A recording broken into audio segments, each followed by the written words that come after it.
All right, thanks for tuning in to another episode of Double B Creates. Today we're doing a solo episode as far as Double B goes, but we do have an amazing guest today who is going to pretty much just shake up the whole thing that we've been doing. We've been providing a lot of business information, a lot of information on how to start businesses and things like that. But today we're talking to somebody who is in the department of comedy, and I've been trying so hard to get a comedian on, and it always falls through. So this is amazing, and I'm really, really excited. So this person is the founder, CEO of Grab the Mic Media.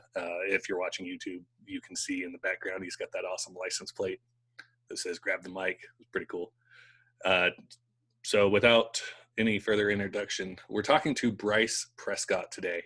Thanks for giving us the time and being willing to hop on, man.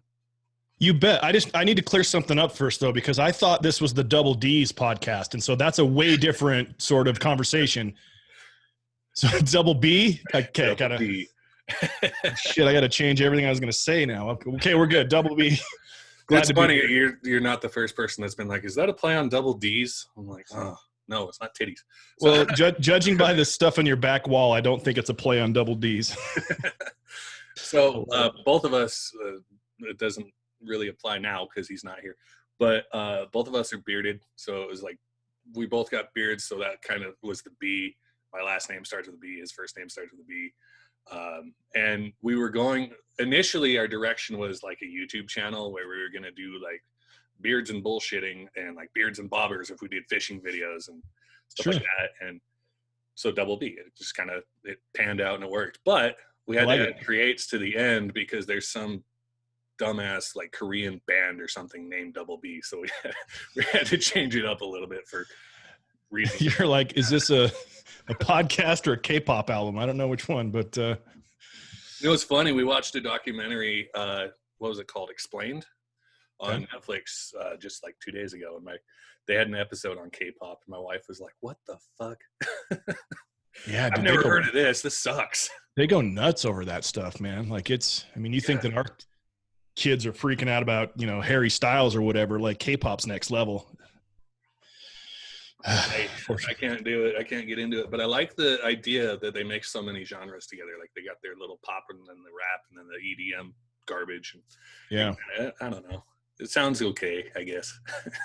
Whatever. So just to be clear for the listener and viewer, this is not a K-pop podcast called Double B.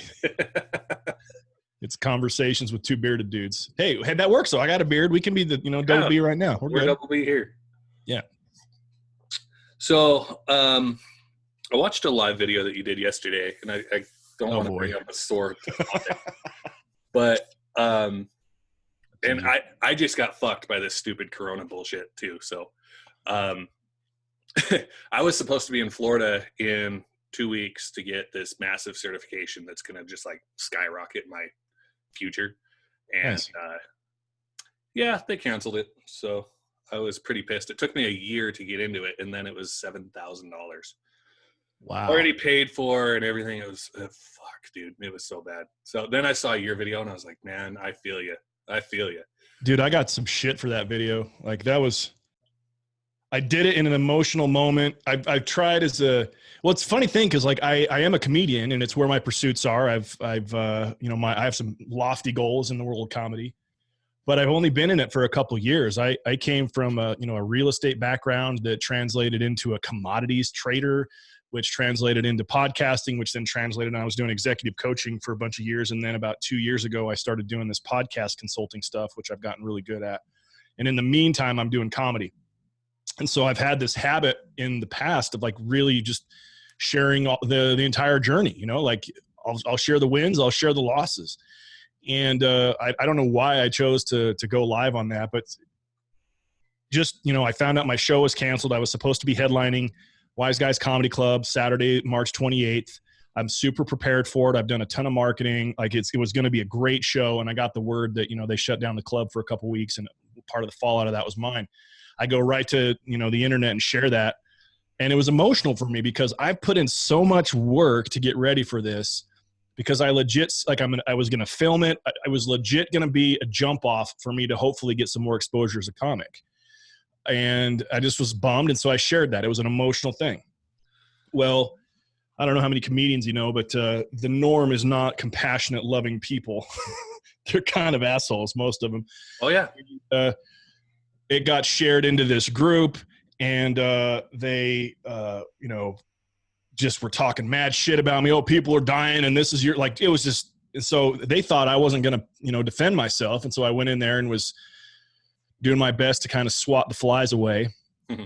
And, but it was just a silly thing. But yeah, it was, I've since taken the video down, cause I'm like, this is nonsense. I don't need to put this kind of target on my back right now. But the feelings were real, man. Like, that was the thing, is that, like, I think that there comes, when you're trying really hard to do something that's important to you, and you do the work and you put yourself out there and everything, there's like this void that's created if it gets taken away that is very emotional. And I just kind of experienced that and shared it.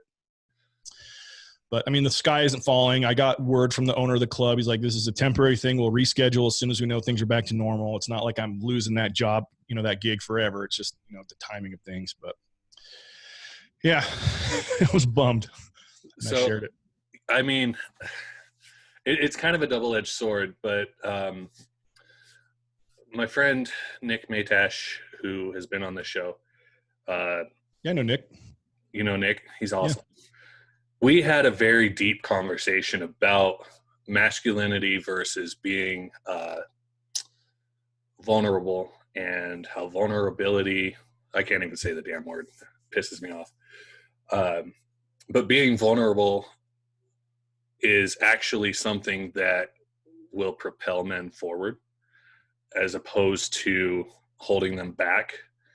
But on the flip side, like you said, and being in comedy, I think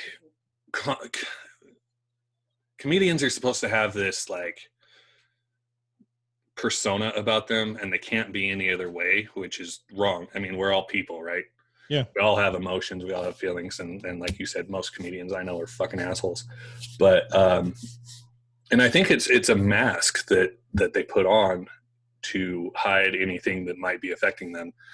Look at Robin Williams, for example. Nobody saw his end coming. So it's admirable, is kind of what I was getting to. And I think that being vulnerable and showing that publicly, at least for me, has really opened up a couple doors, really, because a perfect example, today, actually, I'm 2 weeks sober, and I put that on. Man. Thanks. So I put that on Facebook, and like after I hit a week, I put on there, I was like, this is what I felt. I had muscle spasms, like fucking withdrawals. It was horrible. Like, it was just hell. And I got like 500 responses to that. And then I post something like, hey, this is our new podcast episode, and I get like 2. Yeah. So it's kind of funny, because a lot of people can relate to those sort of thing. And I think if people are giving you shit for it, I'm compelled to just say, fuck them. You don't have to explain yourself. Well, I did. So the funny thing is that the public viewpoint of my experience that I told you about getting shit from all these people was really kind of like a mean girl club, like piling on. There was like 60 people. There was a bunch of different comments and everything. And it really wasn't. The irony was that 80% of those people had never met me, never spoken to me in person. They call themselves comedians. I haven't seen them do stand-up ever. And like, I do stand-up several times a week all over the Salt Lake Valley and in Ogden and down south. Like I do it a lot. And so that, first of all, was like, okay, like, separate yourself from the situation, Bryce. This actually isn't about you. This is reflection more on them. And then additionally, like, I got private messages from some other established comics in the scene that I've worked with that was very supportive. They're like, look, yeah, I mean, they don't know how to take it. There's jealousy at play. There's, I've been somewhat of an outlier in the comedy scene here in Salt Lake, especially in that I came in with a systematic view of comedy. I thought it's just another talent, another skill set to learn. And there's ways to learn it. I have a natural talent of making people laugh already. So the art and craft of learning how to write and perform jokes in front of an audience is a learnable skill because I already have this foundation of being witty and I can do it already. And so I applied success-based principles to becoming a comedian. And that really, in the most odd thing, rubbed a lot of comics wrong because they thought that I was bastardizing what comedy is. And that, you know, that there's this idea from like the 70s that you got to be some broke addict that's a fucking loser that just is, that's what comedy is. And it's the stage is your therapy and all this stuff. And I'm like, well, that's cute. But in 2020, the most successful comedians on the planet are healthy, happy individuals with good families, and they manage their money. They're not addicts. Like, so I'm like, I'm okay to be in that group. You know, I don't have to be this sort of loser. And it's been a real adjustment for me, to be honest with you, because I am a, you know, being a comedian, I love praise and I love, you know, watching people react to me in that way. And it's an addictive sort of experience, but at the same time, like I don't need it.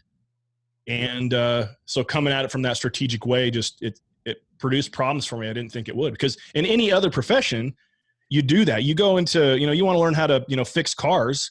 There's no ethos about the craft and art of fixing cars, bro. You can only be, you know, a redneck or whatever. No, it's like, no. Like you learn from the best, you apply those things and you become great at it. Well, I'm like, okay, that's comedy too. But like it's in this weird sort of void as far as some of the real meta guys about comedy. Like they have this weird, and they're all broke and they don't have any, I would never trade lives with them, even though they talk shit on me. So you do what you do. So basically it's full of haters. Kind of, yeah. And that's okay. Like again, I share this with you, not that I'm like, even last night kind of taking some arrows for what I did.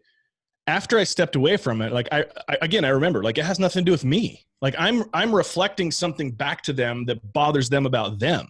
Like That's just how life is. Like, and I have a group of friends that you know, we support each other. And so I don't need all that sort of, you know, crab mentality trying to pull it down. But yeah, I think that's very funny to talk about that. I think that's in every industry though, because like I'm not an entrepreneur. I have a real job, and so does my partner Brad, and we kind of do this as a hobby, but we would like to take it full time. Sure. And we've experienced a lot of the same shit, even in the entrepreneurial or like business owner world. Yeah. Because like it's funny because there's so many people that just rip other people off and they're fake as shit, but then they make all this money. And it is one of those things, like they're going to get found out eventually, and then they're just going to shoot themselves in the foot. Yeah. And then there's other people that, like there's 2 or 3 people, I'm not going to mention who, but they have really like seen the potential in this show. And like, they were like, here's my phone number and whatnot. And I get calls at fucking midnight sometimes that are like, hey, have you guys gotten this sponsor yet? I sent you this info, and you really need to start getting paid and stuff like that. And I'm like, oh, hell yeah, dude. It's the middle of the night. What the fuck are you doing? But so it's funny because there's all flavors of people, and I think that's everywhere, whether it be in a corporate job or in the comedy industry, the music industry. We've talked to a shit ton of musicians that it's the same story. Well, I mean, it's not exclusive to art, but it does seem to be exacerbated more in artistic type of pursuits like music or comedy or acting or you know, painting or writing, any of those things where you're taking this thing inside of you and trying to translate it into a way that's palpable by an audience, whatever that audience looks like, a singular reader, a crowd, you know, whatever. But I think that it stems from, to learn how to do anything at a very high level, you have to suck. Yeah.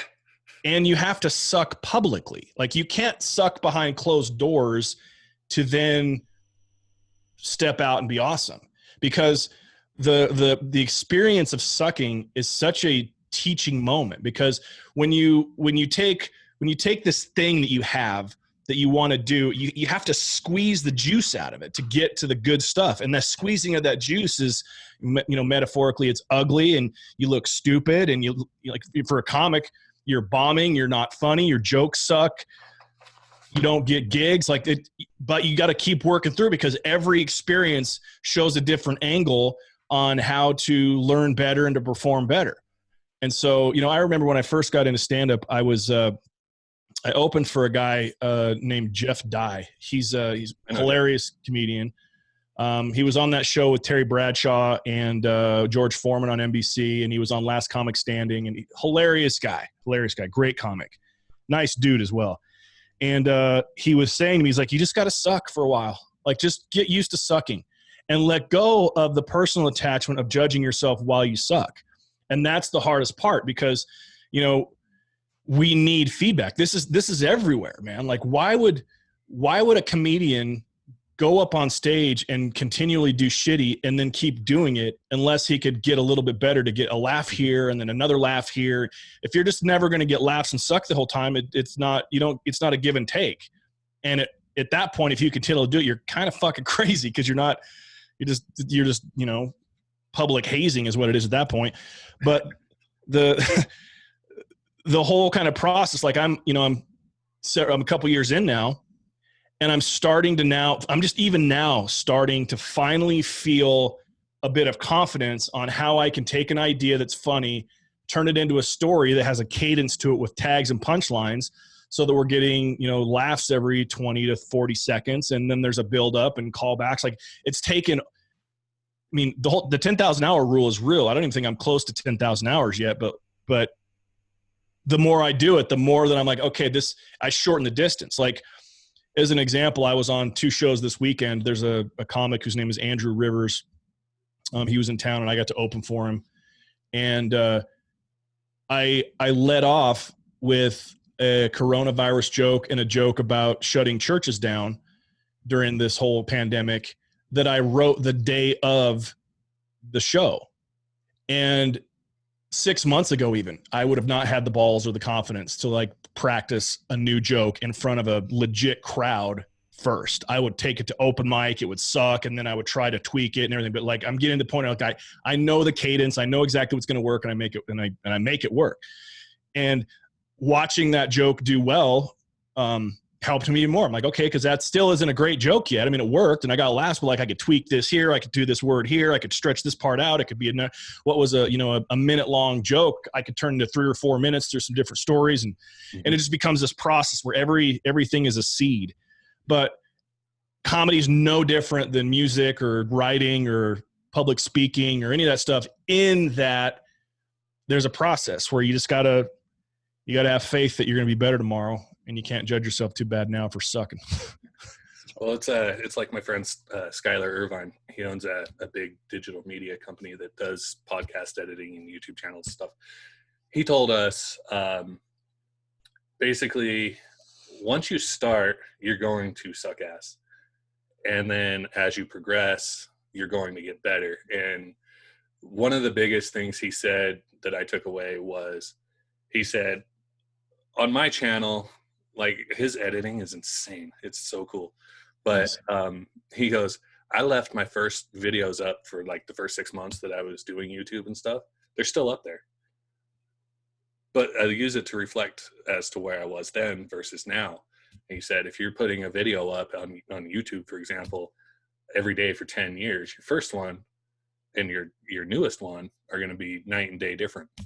And he's like, I leave it up there for that reason, and so that people can kind of see the progression of my show. Yeah. And it made a lot of sense. And what you just said really resonated with that statement. And like, if you look at our first YouTube video, it fucking sucks. Yeah. But if you look at our last one that we did a couple months ago, it's not too bad. We've only been at the YouTube stuff for like a year, but it's kind of on the back burner.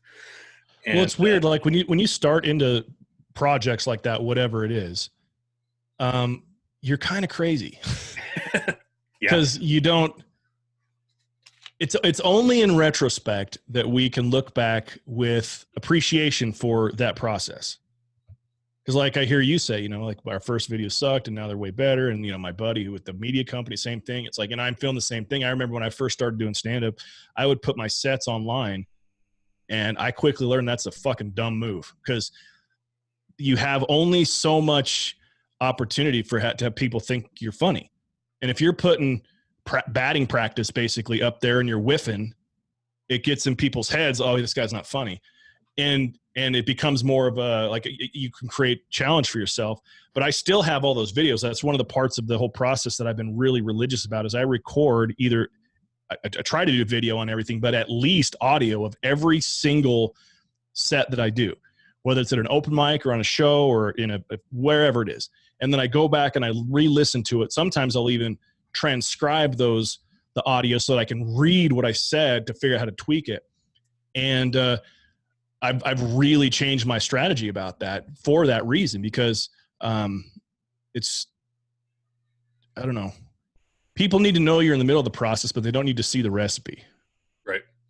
And, but going back to what I said, like you can't acknowledge that at the beginning. Like there's a weird sort of like wall that we put up in our minds because we don't want to acknowledge that we're going to be shitty for a long time, because that just means we're going to be getting punched in the face for months or years, you know? But we still have this desire, this love, this thing to do. And so we do it anyway. But our self-awareness increases over time where we can look back and be like, yeah, I was kind of delusional back then. I think any project is going to be like that. Yeah, for I mean, sure. look at little kids learning how to ride a bike. First off, you got to learn how to pedal the damn thing. Yeah. And they've got training wheels and they still fall over. Well, that's a very interesting example. That I like that example because with that, the kids don't know how bad it hurts to fall. Yeah. So they ride it, they get a little bit of fun with it, and then they fall. They're like, that sucks, but it was still kind of fun. Maybe I can not fall again. It becomes this teeter-tot. And it's the same with like stand-up. It's like when you get your first really good laugh out of a crowd, it's like a drug, man. Like it feels amazing. Yeah. But when you do a joke and it's just like crickets, that's like, that's not fun. That's when you just play it off and be like, okay, I'm not saying that one again. Yeah. New joke obviously sucked. Next joke. So, you're kind of on the verge of your breakthrough, and I think that we're in the same position. So it's kind of cool. I feel like we can relate to each other on that. I think so too. But what's been the biggest struggle for you? The absolute biggest struggle? In which regard? Trying to get to your goals as a comedian. Like obviously you got to start somewhere. You're going to fall on your face, just like you mentioned. So like, what was the hardest part for you in terms of that?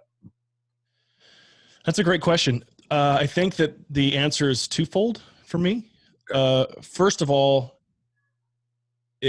from an emotional side of things, I knew early on that I needed to become a comedian. I've known for a long time. I've always been a funny kid. I've always been the funny one in our group of friends. I'm sarcastic and smart ass. And so that was always a part of my personality. But when I got into business as an entrepreneur, in my early 20s, I was a sales guy. I was a mortgage broker. I did that for a long time. And after I got into mortgages, I got into real estate, but I was a real estate investor. I wasn't like a realtor. And in every single one, and then after that, I did commodities. And like I said, I got into podcasting and coaching. Every single one of those industries, those jobs, if you will, what I thought anyway, had a resistance to being that guy, being a smart ass and being the funny guy. Like there was a need to be professional, right? And to be collected and calm and articulate and be able to do that. And it even manifested itself in that I've done some public speaking where, I've spoken in front of, thousands of people before as a speaker for long periods of time. And the comedy side was just kind of dipping in. I would crack one little joke here and there, but nothing that was like, make you think, oh, that's a funny guy. And then when people would meet me in person, they'd be like, oh, this guy's great. Okay, I get it. Well, several years ago, I hired this coach, and she's amazing. Her name's Jen Cudmore. She's out of Australia. I think it's Australia or New Zealand. I can't remember. I know Australian and New Zealand's people they fight about that. And I'm from New Zealand, not Australia. But it's like calling somebody from New York and asking them if they're from Jersey.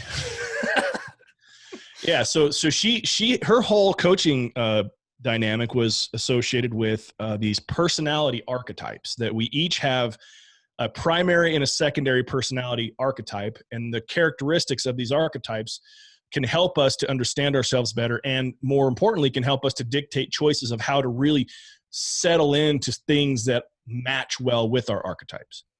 So I take this test, and my primary archetype was the jester, which is, the funny guy, but yet there's all these other characteristics about the jester that people overlook. The jester was always near the king. So like as a person, I always found myself near influential people that were able to get things done. The jester was completely irreverent, and he could say things nobody else could get away with. He was fun and gregarious, but one of the other things about the jester is that he was able to then take complex ideas and put them into a simple explanation that is enlightening. And these were all part of my, like, outside of the funny, even these characteristics were things that, made me successful in my career. Being able to, for example, like in real estate or mortgages, taking something complex and making it simple, that was my bread and butter, to get people that didn't understand anything about mortgages to be able to, grasp it. So I'm watching this, and my secondary archetype was called the innocent, which isn't that I didn't do anything wrong. It's just more that I was simple. I prefer simplicity. I prefer kindness and love, and just that sort of, walking through the field, brushing the leaves or whatever, like just enjoying a simple life. Right. But everything about what I was doing in my businesses was me hinging off of that innocent archetype as opposed to the jester one, because I never knew how to be like, oh man, I love you so much, you fucking piece of shit. Like, I didn't know how to be that guy, right? To where I could be irreverent and loving. And I'm talking to my coach about this, and she's like, well, you just be that. Just be that. Stop trying to like self-censor and just be.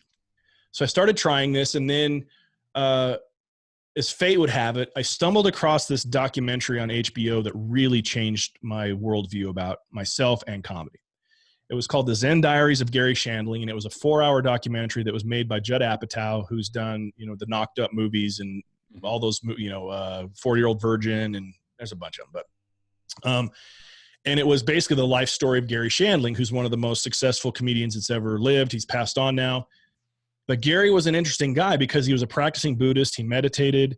He was a very spiritual man. He was kind. A lot of people in the comedy scene considered him a mentor, as if like a life coach type guy. Mm-hmm. But then he was this savage comic. And I saw him watching this guy on stage, and I felt a connection to Gary Shandling in a very real way, because it's like the combination of my two archetypes. My coach had said that she hasn't seen those combos come together in 20 years, that it's extremely rare. And I'm watching Gary Shandling. I'm like, dude, that's me. I'm the same way. And I'm like, I gotta try stand up. Like I can't sit on this anymore. So I started writing some jokes, and about 2 weeks later, I tried my very first open mic, and I started doing comedy multiple times a week since then.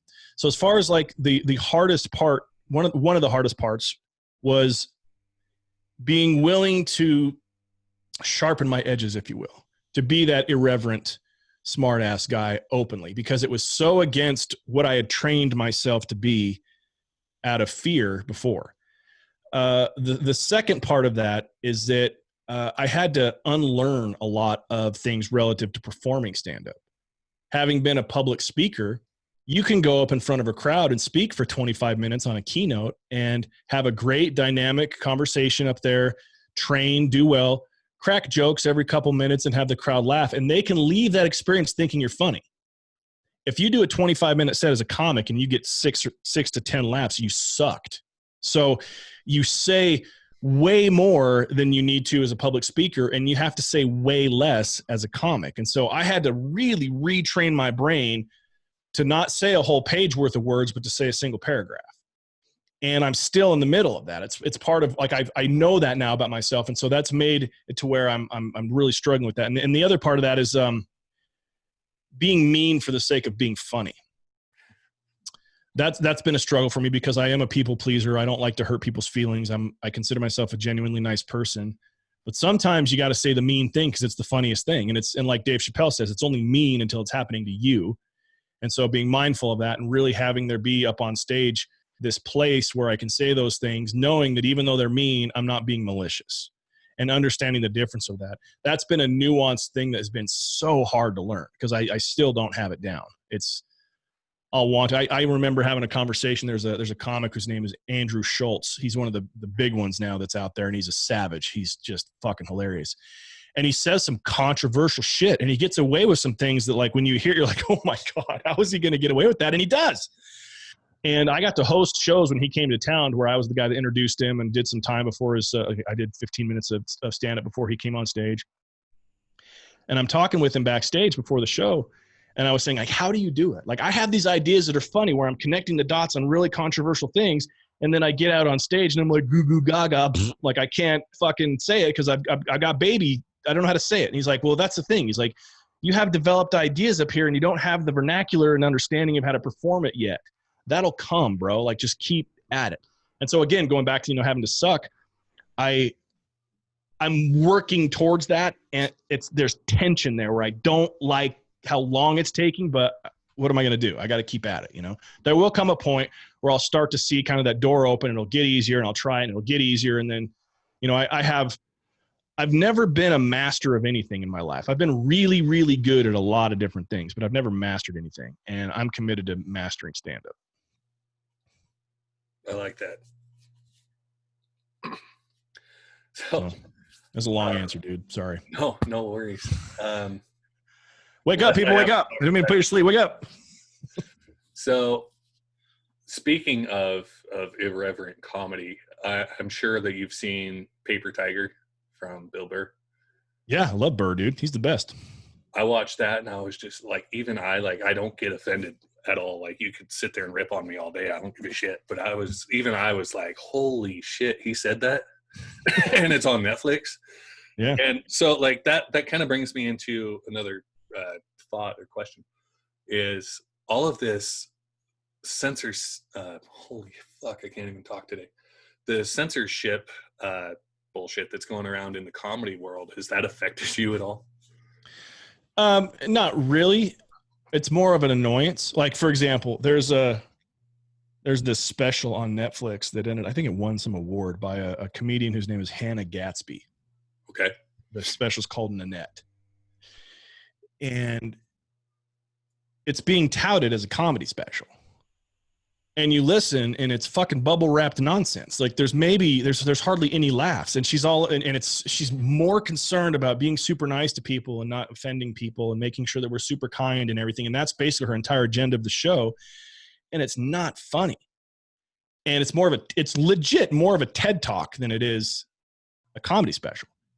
And there's a lot of other comedians like that are doing that sort of angle where they're trying to be clever for the sake of being kind, and it's losing their edge. And then there's guys like me that, like, I mean, I don't say racist things, or, there's a line I don't cross, but stand-up is a different art. It's not a talk that makes you laugh. And so even though I am a storyteller and I do sort of that angle and that style of comedy, like, I don't like it. So it bothers me that's getting touted, because it makes, I guess partly is because it makes people that aren't funny think they can be funny, because the bar is so low on what you're expecting because of comics like this. And, there was another one like Brene Brown. She's this great author that, talks about accountability and being present. And she's a relationships. Her special was called a comedy special by certain people. And I'm like, how in the fuck is that comedy? That's like watching a Cialis commercial. There's nothing funny about that. Like, there's nothing. Why would I laugh at that? That's not, but it's a really valuable, like, piece of content. Like, I enjoyed watching it for what I got out of it as a person. So as far as that's concerned, I do feel that, there's this funny thing. We talk about how, comedians, the job of a comedian is to speak truth to power, right? You look at, you watch like Dave Chappelle's thing, like, he says things that everybody's thinking anyway. And he says it in a way that makes you laugh. And he says it, he's funny because even if you don't agree with him, you're still laughing at how he constructed the joke. And it's good. He can get away with that. Rogan can get away with that. Like, all the big name guys can get away with that. But as far as like lower level comics, like, if you go to an open mic in your town, there's no truth to power being spoken, nothing. It's dick and fucking fart jokes. Like, that's what it is. Or they're like making fun of chicks and they're being stupid, or there's so much, the lowest common denominator to try to get laughs is to be vulgar and gross. And you can get caught in that trap if you're not careful about it. And it's just a sign that you're not a good comic because you can't figure out how to be smarter about that. But I guess to answer your question, does it bother me? We'll figure it out. I feel that like a free press and an active comedy community in your culture are the stalwarts to like making sure that, you know, dumb shit doesn't get locked into being our reality. Because we're even seeing it now. Like, you know, as an example, Chappelle in his recent special, he talked about how, you know, he called out the ladies for doing the Me Too movement wrong. He's like, you're not allowing yourself to have imperfect allies. It's going to switch back on you in a way you're not going to like. And we're kind of seeing that in a way too. It's like he almost called it. And it's refreshing for level-headed people to be like, yeah, we could see this too, but we can't say that out loud because, you know, but then you got, you know, Chappelle's a mouthpiece for this stuff. So I don't know where I'm going with this. It doesn't bother me because I see that it's just an additional part of the challenge. Like, I don't think that it's not going to stop anybody. But it does make it to where you deal with a lot. Like it's really prevalent in kind of the younger community of comics. So like if you're in their 20s, like this woke comedy stuff is just, it's just nauseating because it's not fun. It's funny that both of the people that you had mentioned were females because, and this is not sexist whatsoever. I can't, every female stand-up that I've ever seen isn't funny. Like, that's just me. Yeah. Like Ali Wong, in my opinion, not funny. Who's the other one? That Schumer lady. It's funny. I used to like Amy Schumer. Well, Amy Schumer's a funny one. Like her earlier stuff is really funny to me, but when it started to come out, some of the things that she would do personally, like who she is as a person, I'm like, this is a fucking bitch. Like, and it affected the way I judged her stand-up because like I would see her and be like, you're a horrible person. Like there was a story out of a club in LA where some young comic was getting his first headlining gig and he had his whole family there, and Schumer just shows up at the club and she's wanting to do time that night, and the club owner's like, nah, we're good. Like this is his first thing. He's got his family here. So she basically just like bum rushes the stage after the one act to get time, and then gets mad when she's like, don't tell anybody about this. It was kind of a dick move for me to do this, but I needed this. Then I'm not giving a shit about everything else. And fortunately, Luis Gomez, who's part of Skankfest, and he runs the Legion of Skanks podcast, he heard about it and he just blasted her. He's like, dude, this is bullshit, man. Like that, you don't do that to a new young guy. Right. But that has nothing to do with her comedy. That's to her person. There's several female comedians that I think are funny. Like I think Nikki Glaser is hilarious. Like she's funny to me. I think that Taylor Tomlinson's funny. She's very witty, younger comic. She's in her 20s. I don't think it's a male-female thing. I think because there's a lot of shitty male comics too, where you watch their shows and you're like, God, this is the snooze fest. I think that it's easier to attach the gender to it because there is fewer female comics. And so when they suck, you notice they suck more because it's not like there's less of them. Like I know here in the local scene in Salt Lake, there's several really funny female comics. But I will say this, and this might come across sexist. It seems that there's like a temptation to blame certain aspects of their career on sexism when it's not sexism at all. It's that you haven't done the work. Like for example, there was this one female comic here in our local scene that was complaining that Wise Guys Comedy, there's 3 clubs. Mm-hmm. It's the main, it's a great club. It's all 3 of them are great. And the owner's great. He's really well respected in the comedy community. His name's Keith Stubbs. He's just the man. But this one lady was saying like, you know, that Wise Guys doesn't give opportunities for women the way that they do for men for opening spots. Cause like there's a hierarchy. Like you start going to open mics, and when you start getting better at open mics, you get asked to be on shows, either as like an opening act or as a host. And then when you do that enough and you have enough material, you can then headline. And then once you headline is when you can start touring and going other places. But like, you've got to kind of work your way up, and writing good material, it takes a long time. So to be able to do it. And I asked this one girl, I'm like, well, have you ever asked to be on a show? Well, no. I'm like, well, do it. And she legitimately asked, and she was on the next weekend show. So it's like, well, you don't get to then cast this shadow that this is some sexist organization where they don't want women, when you're not trying to play by the same rules that we dudes do, or we want to be on something, we ask. And if he doesn't think we can do it, he says no. So, and after that's happened, it's like, there's women all the time on these shows. And there's a lot less female comics too. So one of the things that is a blessing about our local scene, I think this is a lot of places, even though some people don't like to look at it this way. I don't think it's a male female thing at all. I think it's a funny thing. Funny is the metric. There is no participation in comedy. Like, we're not going to put a chick on stage if she's not funny, right? Just to have a girl or a woman. We're not going to put a woman on stage just because she's a woman. Like, you got to be funny. It's one of the real meritocracies in our country that will never change, no matter how much we blend into this. Oh, well, we need a black guy to be hired for this, or we need a lesbian woman to be this role, to be diverse. Like, in spite of all the efforts in our culture to do that, in our country, comedy is the meritocracy. It's like, you're not funny. Sorry, you're not getting on stage.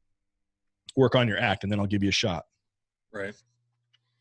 No, it makes complete sense. I mean, the participation trophy metaphor was awesome, because it's true.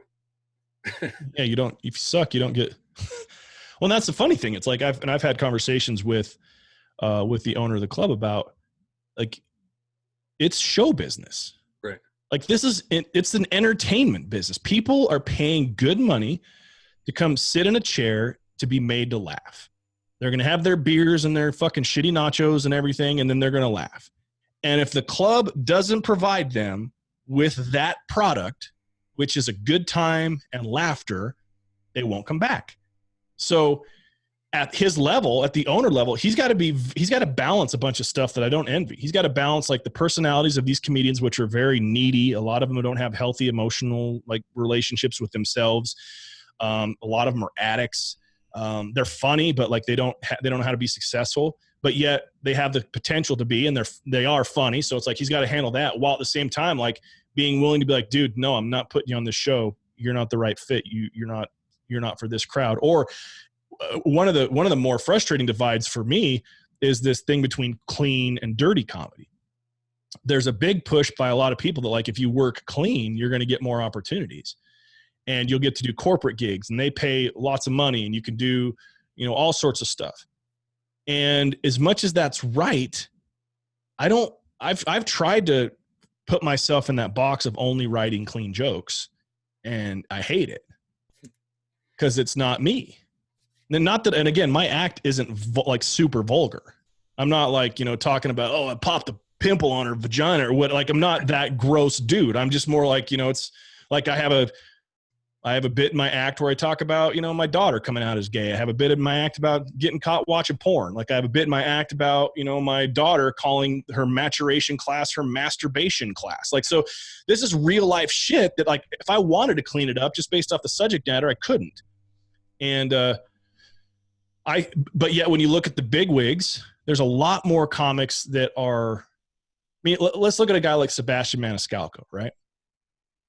He sells out theaters. He made like $15 million last year, which is an extreme amount of money. Lives in Hollywood, Beverly Hills, big fancy house. His comedy isn't clean, but it's not dirty either. Like, he says fuck, and he'll talk, but he's just a great comic. His stuff is funny. He uses the words and the stories for its intended result. But then you have a guy like, Seinfeld's 100% clean. He doesn't ever say anything dirty. You have guys like Ryan Hamilton, who's been touring with Seinfeld. He's a local Utah guy that's just blowing up. He's 100% clean. And then you have, of course, like, Burr and Rogan and D'Elia and Segura and Kreischer. I mean, these guys are dirty as fuck. So it's just about being true to your voice, I think, is what it is, instead of trying to change your voice to be something. Because a lot of people have a clean comedy voice. Like, that's who they are. Run with it, dude. That's not me. Makes perfect sense. Yeah. There is one question that we always ask, and we usually have a better segue for it. But what's your personal definition of success? My personal definition of success is being able to do what I want, when I want, how I want. Living life on your own terms. Yeah. And it has a bunch of different angles with that. From an angle of health, it means my body's on point. I'm in shape. I'm not addicted to things. I'm mobile, and my body isn't a hindrance to me. It's actually a weapon. Like, I can, I'm strong and fast and fit.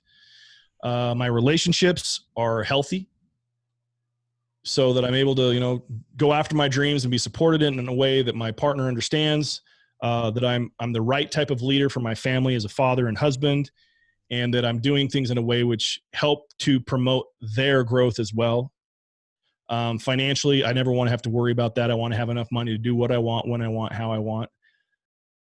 That could mean, $5,000 a month. That could mean 5 million a month. Who knows? Like, it depends on where I'm at in my head that way.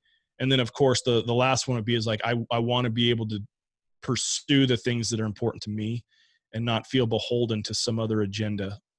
Like a really, like a job that's going to really hold me back or, be very demanding of my time. So I don't have it's not like it's like, the Ferrari in the garage and, the hot wife and, I got abs. Like, that doesn't, those guys can be miserable too. Like, I want to be able to do what I want, when I want, how I want. Actually, my definition is the exact same as yours. So that's awesome. Nice, man. Knuckles. And it took a while because we asked that question and it came up accidentally on our very first episode, which kind of just progressed into asking everybody because it's such a dynamic thing. And we haven't had anybody be like, oh, I want to be rich, so it's kind of funny. But if you ask on Facebook, like the people that don't really dig into it are going to be like, oh, I want a lot of money and a fucking Ferrari and all this shit. So yeah, it's kind of funny because like you said, look at Tony Robinson, for example. Yeah. He could be miserable. I mean, he's got pretty much everything that he could want, but there's always something that could be missing, even with his financial wellness. So, well, and to add to that, I don't think that it means that you're not uncomfortable. Like, sometimes you got to be uncomfortable to do great things, and absolutely. Doing hard things, even for extended periods of time, you can be completely happy busting your ass doing shit that sucks. Yeah. But that you're laying metaphorical bricks towards something that will be able to support this life that you really want to get there. And I think I think it's important to distinguish that, because you've got to be willing to do hard things, man. You got to be willing to do them. Yeah. Let's see, 2 weeks from today, we have an interview with Dom Fawcett. Oh, nice. I know Dom. Tell him I said hi. So I saw him speak live, and I actually just read his book again. And he's got this paragraph in there that says something like, and I'm going to totally butcher it, but it says, you don't need alcohol or any other substances such as in order to be happy. And then it proceeds to go on that if you get off work and all you look forward to is going home, cracking open a beer, sitting in your chair and watching TV, you're in your comfort zone and you're never going to progress in your life. You have to get uncomfortable in order to do the shit that you want to do. Yeah. And that was one of the things, like I had just quit alcohol like the day before, and I read that and I was like, I got this shit. Yeah, it made perfect sense. And getting out of your comfort zone might suck, but in the end, it's going to just really propel you forward. Yeah. Well, and I if you'll indulge me, I want to kind of share a counterpoint to that too, because I see a lot of focus on that angle, as I just heard from you. But an overshadowing or an oversight of the need to have fun too. Yeah. Like, I say this respectfully because I fucking love the dude, but I'm pretty close friends with a guy named Tyler Harris. Do you know who Tyler is? I know Tyler. So, well, that guy's know him, but I've talked to him. he's a madman, dude. Like, he works so hard, and like, he was just here in Salt Lake doing this like cold water treatment Wim Hof thing in Weber, up in Heber, and he's done 75 hard twice. Jesus. And I'm like, what the fuck, man? What are you trying to prove? He's like, I don't know. It's fun to me, And it's like, because I know him, I know that he's not expecting everybody else to do that. That's kind of his thing. Right. But at the same time, it's like, I don't want to do that. I'm not going to do that. So that doesn't make me less though. Like I have a different sort of way of looking at it, and I consider myself successful. My results back it up. The key part is like doing hard things for me is different than doing hard things for you. Like there's different hard things. So making sure that we are pliable with that is important, I think. And I get that underneath it, like Dom feels that way too. Like I love Dom. He's a great dude. Tyler's that way. You know, a lot of these other influencers that are really, really high output content creators and kind of show you the whole thing. Like what they don't show you is that when they crash hard, and they got to recoup and they got to, you know, rest up. And so I guess let's just keep that as a part of the conversation too, as far as like, we're going to do hard things, but like there's an amount of, you know, recuperation that you need to do where you're able to just kind of let it go and have a good laugh. Come out to a comedy show and see us work. Yeah. I actually lived in Salt Lake my whole life until a year ago. And oh, nice. Okay. So I was like, oh, he's headlining and this and that. Like, I might drive up to Salt Lake just to go see him. And then you were like, it was canceled. I was like, where are you at? Fuck. I'm in central Utah. What city? South central Utah, Sevier County. You're in South Central, huh? Yep. I'm about an hour north of Cedar. Okay. So my county as a whole, we have about 27,000 people. So what brought you there? Long story, super short. I'm not going to go into the shitty details, but I was in a situation where I had to move. So we sold our house, and I refused to be house broke. It sounds funny when you say it out loud, like a dog. You got to be housebroken, dog. Go piss outside. I'm glad to know you don't pee on your carpets. That's nice. Not yet. So it was a lot cheaper to live down here, and we had a 10-year plan to buy land, build a house, kind of have a vacation home, and then live here full time in the future. So we just decided to do it now, and we bought an incredible house. It's not my dream house per se, but it's pretty damn close. We've got a decent amount of land and paid less than half of what we would have in Salt Lake. So oh, hell yeah, dude. That's why. Times like now, that's enviable, man, where you're like, dude, I'm just not on the res. I'm just got my shit out here in the middle of nowhere. I'm good. Yeah, I actually grew up in West Jordan. I believe that's where you're at, or you're in South Jordan. Yeah. Like that. Yeah, so I'm right on the border, South and West Jordan. So yeah, I know that area well. I lived there for 15 years, and then moved to Magna, then went back to West Jordan. So I kind of been all over that county. Nice. And my partner actually lives not too far from you. He's in Taylorsville. Okay. Till May, he'll be in Kansas. Oh wow. Okay. So yeah, I love Salt Lake. I got no complaints. It's a good place to live. Yeah, it wasn't bad. I hate going up there now because it's so damn busy compared to where we're at now. We don't traffic. I'm like, it's not that big. Oh yeah, you live down in, you know. My idea of a traffic jam now is a tractor or cattle crossings when they're running cattle. So annoying. Ugh, you got to wait that extra 2 minutes. Pfft, the humanity. A lot more than 2. But so anyway, what's your favorite joke that you've written so far?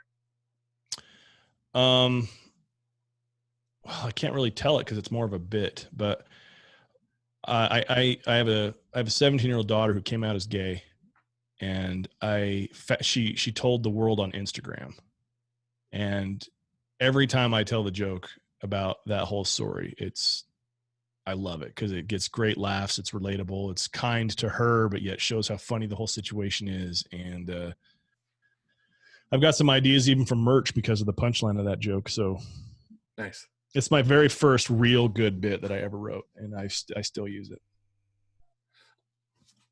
Excuse me. Do you think the best comedy comes out of real life stories or something that you made up?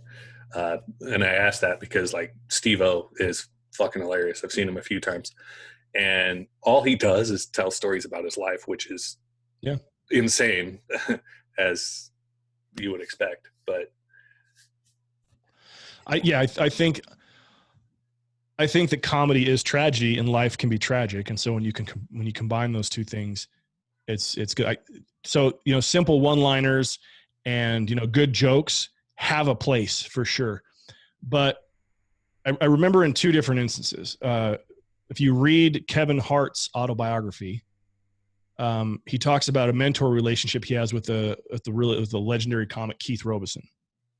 And Keith Robison was there with him from the beginning when he first started doing stand-up in Philadelphia and New York and the whole thing.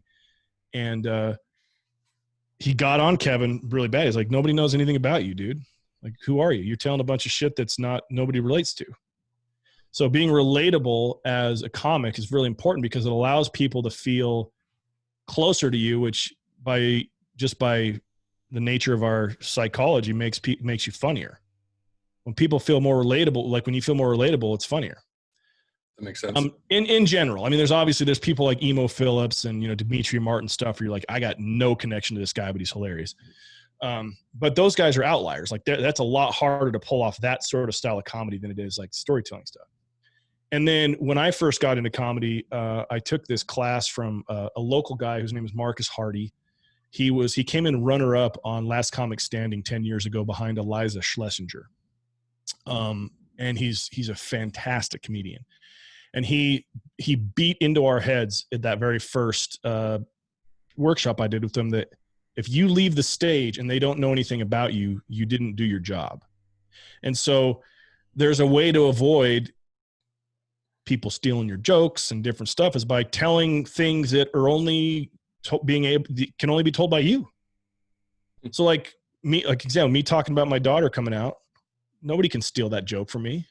It's my joke. Like, and everything about my family and all the things I use to sell. But at the same time, like applying, like, set up, tag, punchline, that sort of formula for joke telling within a story is really hard, but that's how you do great comedy. That's how you get people laughing every 20 to 45 seconds. That's how you have people leave there thinking you're hilarious and having had a great time laughing so hard. Is because you're able to apply this sort of cadence to your jokes of, set up, tag, punchline, tag, there's a formula to a story arc.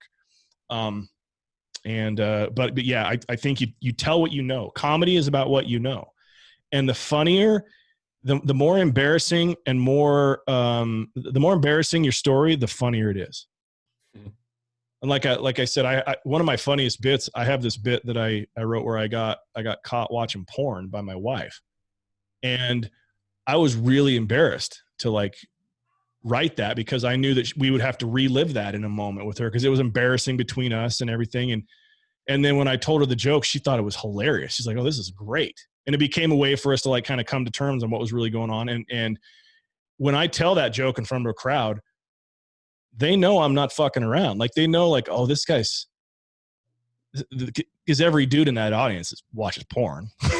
So I bring up the dread, the fear, the relief, like all that. And it's a great bit because it's based off something. I watch comedy now differently. I watch it to learn how they're doing it. And if you look at some of the funniest stuff, some of Chappelle's funniest jokes, Rogan's funniest jokes, they're extensions of embarrassing things with their life. And they're, superstars, tops. I'm like, well, I'm no better than them. I got to talk about embarrassing stuff too. I never thought about it that way. Hopefully that's good. Now that I think about it, like my favorite joke from like Kevin Hart, for example, is when he's talking about something about his daughter being in the kitchen and they thought somebody broke into their house. So like he jumped down the stairs and caught his keys in his hand and jumped into the car and took off without his family. Yeah. Like the story is like 15 minutes long, but it's hilarious. Yeah. Or even on his news special, he's talking about, like, because he cheated and then he had to come to terms with that. And then his wife was watching porn and it was all like just big black dicks and big black dudes. And he's such a tiny kid. So it's like, that's embarrassing shit, man. Yeah. But it's hilariously funny because of that. It's like the embarrassment of the story creates this tension where you're just like, how is this going to resolve itself? And it makes it funnier when you're able to pop off on it. I love that shit. It's fun. Makes sense. Yeah. Well, cool. I don't want to keep you too long, so uh, let's finish off by just telling people where they can find you Okay. as far as your Instagram or Facebook or whatever website. Yeah. So I appreciate that. There's a couple of things. BrycePrescottComedy.com is will take you to where you can find all of my socials. And I've got a couple podcasts, and if it's cool, I'd love to tell the your listeners about them. Absolutely. I basically have 2.5, I'll say. I just started a new one that's called Talking to Myself. It's just, I'll be releasing my 3rd episode of Talking to Myself this week.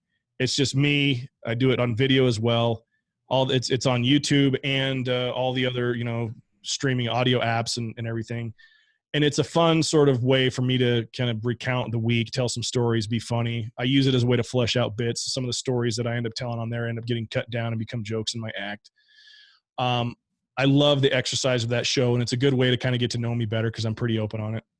I have another podcast with a friend of mine that's called Puff Slam Radio, and we just get together and talk shit, and it's fucking gross because my friend is a savage. And so, like, as an example, we did a review of a Reddit thread where he was showing people what a simp was, and a simp is when a female's genitalia looks like Homer Simpson's mouth. So I'm dying as he showed me this shit. Anyway, it's a really fun podcast, and it's me and Grace Sorensen, and we have guests on that show as well. When you said Puff Slam, I thought you guys got high and played basketball. No. Our tagline is we build it up to tear it back down. And then I have it's a static podcast now. It's called Grab the Mic. It's got 99 episodes, and it's the chronicling of my stand-up journey to this point. So I talk about all the ins and outs of being a new comic, an open micer, getting my first show, opening for people, everything. I stopped it at 99 episodes and transitioned into Puff Slam and Talking to Myself. But all those links are at either talkingtomyself.com, which is myself.com, or BrycePrescottComedy.com. So I'm really active on Instagram with my stories. I try to keep you laughing. Facebook, I've got a Facebook page and stuff, but like the best place to really connect with me is on Twitter, which is at I am Mr. Prescott, or on Instagram, which is just my name, at Bryce Prescott. I love that you have everything linked to your website. That's one of my big goals. And because ever since Zach Babcock, I'm in one of his groups. He's got a huge podcast, The Underdog. He did a live training for us and said one of the big takeaways I got from him was, I send everybody to my website. There's a button that says subscribe. When you click on it, it's got a drop down of all of my shit. It's in one spot. Yeah. And then he said, it drives me absolutely nuts when people are like, I'm on Facebook here, Instagram here, Twitter here. I got a website here. I'm like, now that he said that, I'm like, God, this sucks. Well, I'll give you and your listeners a little hack if you want, because this is how I did it. There's a website called Linktree. It's linktr.ee. Mm-hmm. And Linktree, it's like $6 a month. It allows you, it's attached to your Instagram account, and it allows you to create a splash page with all the links. Like if you were to go to BrycePrescottComedy.com, that's actually a link tree that I just forwarded BrycePrescottComedy.com from. So when you go, and you can go and modify it daily, like anytime you want, customize it, everything. So like when you go to that, you're going to see my little image and then a bunch of links right on that thing. And it's super easy. As a comedian, I want you on my YouTube channel or my Instagram more than I want to have to create a website that's, basically just a glorified blog with a bunch of stupid shit on it. So I'm like, I don't need a website for the sake of a website. I need a hub where people can find where I'm actually doing shit. Cause it has like ticket links to my show. It has iTunes review link. It's got all the podcast stuff on there. It's got my Twitter, Instagram, Facebook, TikTok, YouTube, like all the links on there as well. And it's something that, like I said, $6 a month, and it's super easy. The only thing you would need to know how to do is once you have, because the Linktree website address for me is like linktr.ee/grabthemicpod. And I'm like, fuck that. I just had that be forwarded from Bryce Prescott Comedy, so I can just tell people Bryce Prescott Comedy and it goes right to it. Yeah. And you can install a Facebook pixel on it and everything for like retargeting. It's pretty badass, dude. Yeah, we're working on building the same thing, but we'll get there. Yeah, right on. Cool. Well, I appreciate you being on our show and You bet, brother. This is fun. The time. You bet. You let me know when it goes out, and I'll gladly promote it and do what I can to bring some ears to it. So absolutely, we appreciate that. You bet.